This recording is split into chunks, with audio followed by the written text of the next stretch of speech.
वाहतूकदारांचा थकीत दंड पूर्णपणे माफ करावा, सध्याची जाचक ई-चलन प्रणाली कायमची रद्द करावी यासाठी राज्यभरात व्यापक लढा उभारला जाईल। त्याच्या नियोजनासाठी आज वाहतूकदारांची बैठक झाली। मेळावा, लोकप्रतिनिधींना निवेदन, चक्काजाम आंदोलन आणि सर्वसामान्य जनतेतून उठाव करण्यासंदर्भात आजच्या बैठकीत चर्चा झाली। कोल्हापूर जिल्हा बस वाहतूकदार संघटनेच्या पुढाकारातून येत्या 2 महिन्यात विविध मार्गांनी आंदोलन करण्याचा निर्णय घेण्यात आला।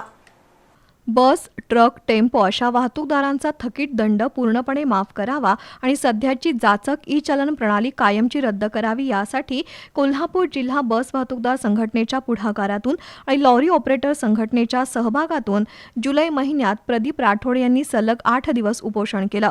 अखेर पालकमंत्री प्रकाश आंबेडकर आणि आमदार अमल महाडिक यांनी या आंदोलनाची दखल घेतली। राठोड यांना उपोषण सोडण्याची विनंती करून वाहतूकदार संघटनेच्या पदाधिकाऱ्यांची परिवहन मंत्र्यांसोबत बैठक घडवून दिली।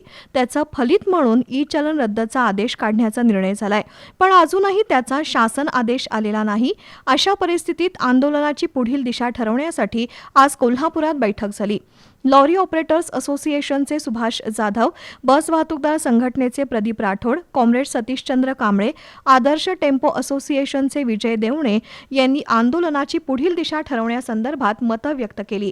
24 जुलै रोजी मुंबईतील परिवहन आयुक्तालयासमोर निदर्शनं केली जातील। 1 ऑगस्ट रोजी सर्व संघटनांनी काळ्या फिती लावून जिल्हाधिकारी कार्यालयावर मोर्चा काढावा। 4 ऑगस्ट रोजी बिंदू चौकात सह्यांची मोहीम घ्यावी। 10 ऑगस्टला प्रादेशिक परिवहन कार्यालयासमोर निदर्शनं आणि खरडा भाकरी आंदोलन होईल। 13 ऑगस्ट रोजी जेल भरो आंदोलन आणि 15 ऑगस्टला प्रादेशिक परिवहन कार्यालयासमोर पुन्हा उपोषणाला सुरुवात करण्याचा निर्णय आजच्या बैठकीत घेण्यात आला।